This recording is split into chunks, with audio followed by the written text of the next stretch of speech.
Assalamualaikum warahmatullahi wabarakatuh. Perkenalkan, nama saya Nabila Nurishifa dengan NIM A210240019. Jadi di sini saya akan mempresentasikan hasil proyek saya akuntansi perbankan. Lanjut saja. Lalu studi kasus yang pertama menerima pendapatan sewa ruko sebesar 240 juta untuk masa sewa 1 tahun.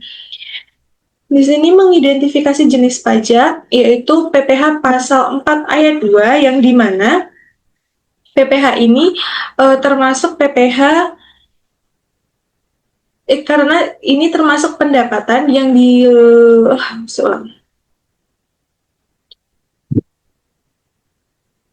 Langsung saja masuk ke studi kasus yang pertama, yaitu menerima pendapatan sewa ruko sebesar 240 juta untuk masa sewa 1 tahun.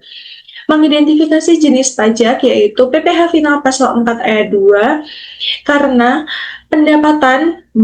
pendapatan sewa bangunan atau sewa tanah termasuk sewa ruko ini termasuk ke penghasilan yang dikenakan pajak.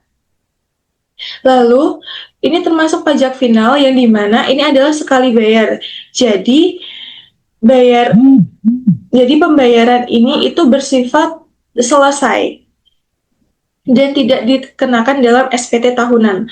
Lalu, ini juga terkena PPN, dikarenakan ini termasuk penyerahan jasa kena pajak yang disebabkan ini adalah menyewakan ruko. Ruko itu dalam bentuk bangunan.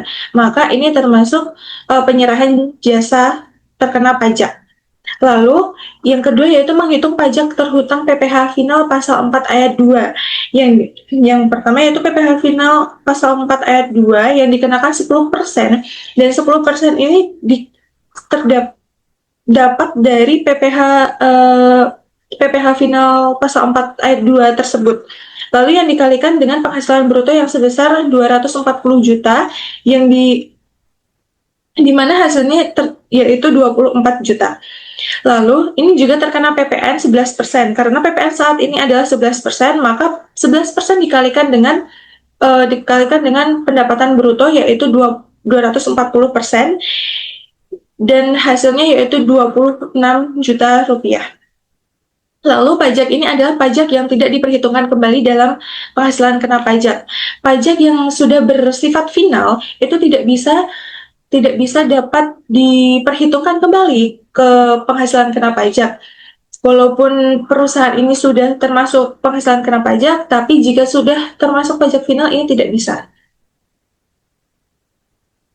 Lalu berikut adalah jurnal akuntansi pajak. Jurnal yang pertama yaitu piutang usaha berada di debit sebesar 266 juta rupiah yang didapatkan dari pendapatan sewa ruko dan PPN keluaran. Lalu, kenapa piutang usaha ini bisa berada di debit? Karena kita menggunakan basis akrual yang dimana pendapatan itu diakui sebelum uang itu berada di kita. Maka piutang bertambah itu termasuk uh, harta, maka itu masuknya ke debit.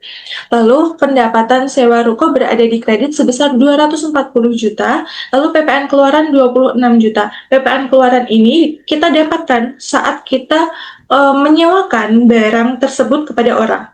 Lalu jurnal yang kedua yaitu beban PPh final berada di debit sebesar 24 juta dan utang PPh final berada di kredit sebesar 24 juta. Beban PPh final ini diperoleh karena uh, ini tuh mengurangi pendapatan perusahaan tersebut, maka berada di debit. Lalu utang PPh final berada di kredit karena utang kita itu bertambah sebesar 24 juta rupiah. Lalu transaksi yang kedua yaitu memperoleh pendapatan dari jasa pelayaran dalam negeri sebesar 1.500.000.000 rupiah. Di sini mengidentifikasi jenis pajak yaitu PPh pasal 15 yang dikarenakan ini adalah pendapatan jasa pelayaran, yang dimana pendapatan jasa pelayaran ini itu termasuk PPh. Sorry, lupa.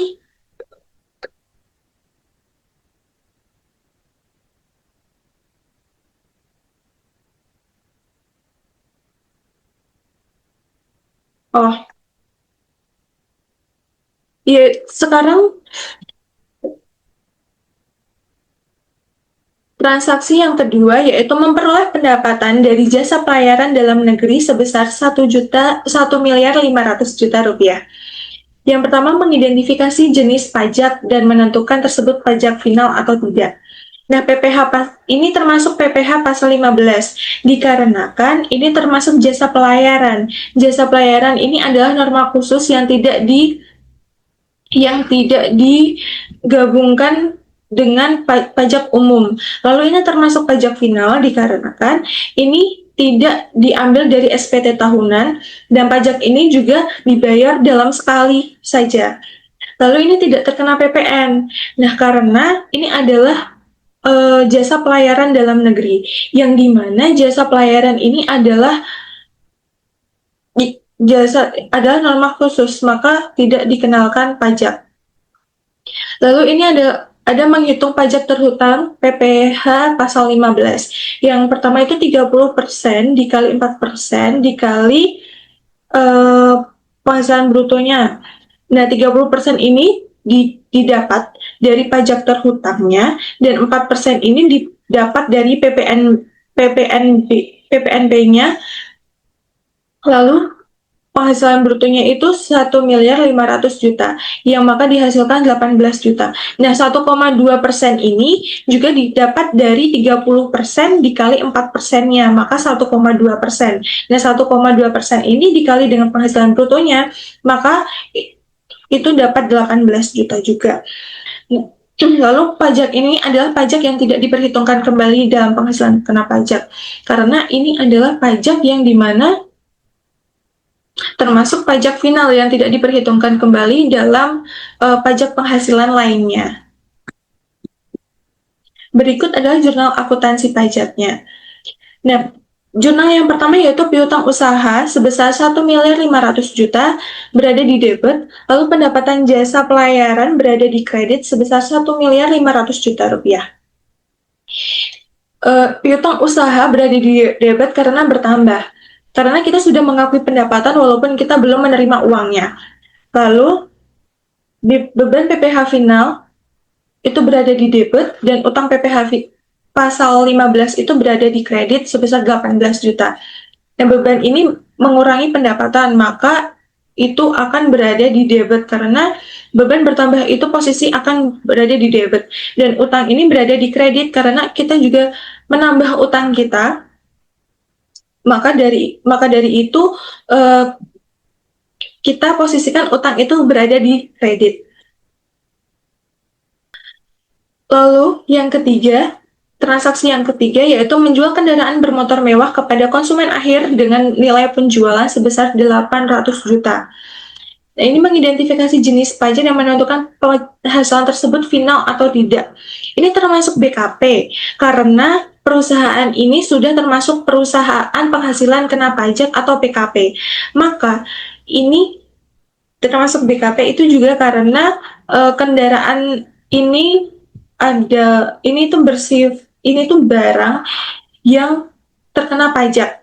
Lalu termasuk PPN karena ini berkala untuk membayar pajaknya, maka pajak ini dikenakan PPN.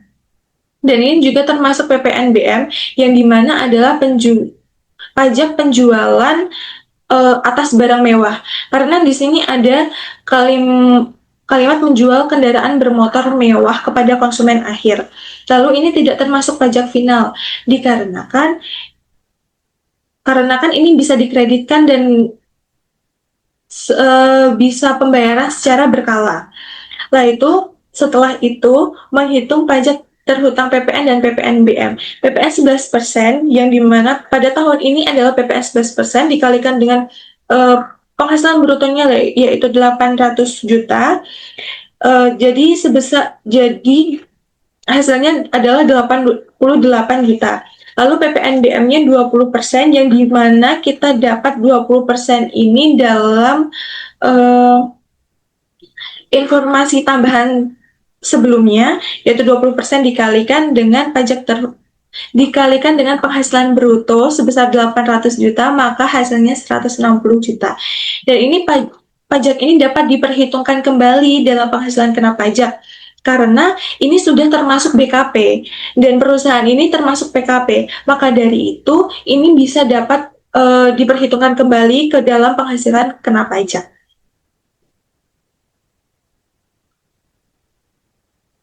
Berikut adalah jurnal akuntansi pajak, yaitu piutang usaha berada di debit sebesar 1.048.000.000 yang didapat dari pendapatan kendaraan, PPN keluaran, dan utang PPNBM.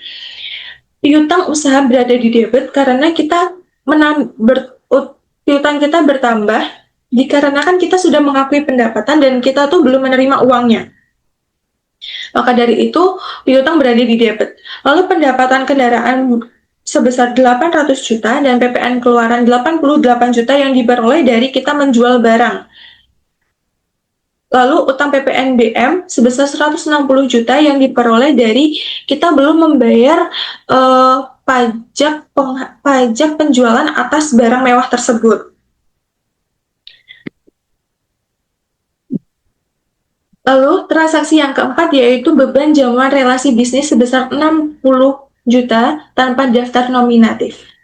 Ini termasuk biaya representasi karena ini adalah biaya antar bisnis dan biaya ini dikonsumsi oleh sendiri. Lalu tidak termasuk PPN karena ini adalah biaya yang dikeluarkan bukan termasuk biaya penghasilan. Dan ini tidak termasuk pajak final ya. Karena ini masih bisa dikreditkan dan ini jamuan ini untuk dikonsumsi sendiri.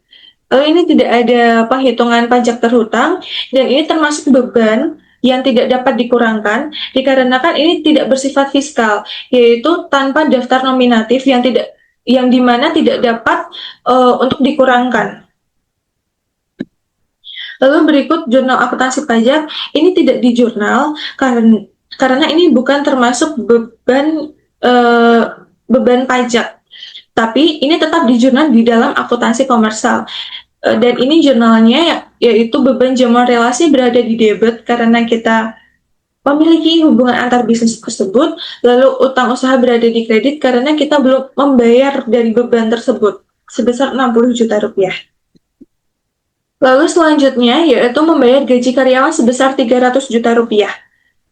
Nah, di sini termasuk PPh 21 karena kita membayar gaji karyawan, yang dimana kita membutuhkan tenaga karyawan tersebut untuk operasional perusahaan, dan karyawan tersebut membutuhkan gaji atas usahanya yang dikeluarkan untuk perusahaan tersebut.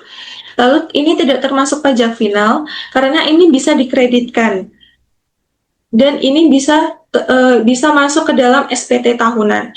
Dan ini tidak ada perhitungan pajak terhutangnya dan ini termasuk beban yang dapat dikurangkan karena ini adalah beban yang sudah termasuk fiskal, yaitu beban yang dapat dikurangkan.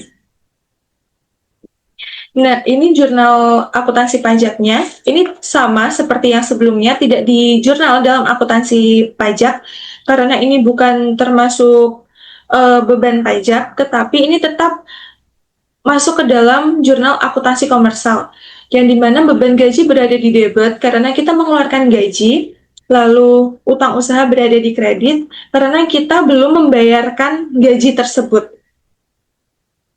Oke, sekian presentasi dari saya. Kurang lebihnya saya memohon maaf. Assalamualaikum warahmatullahi wabarakatuh.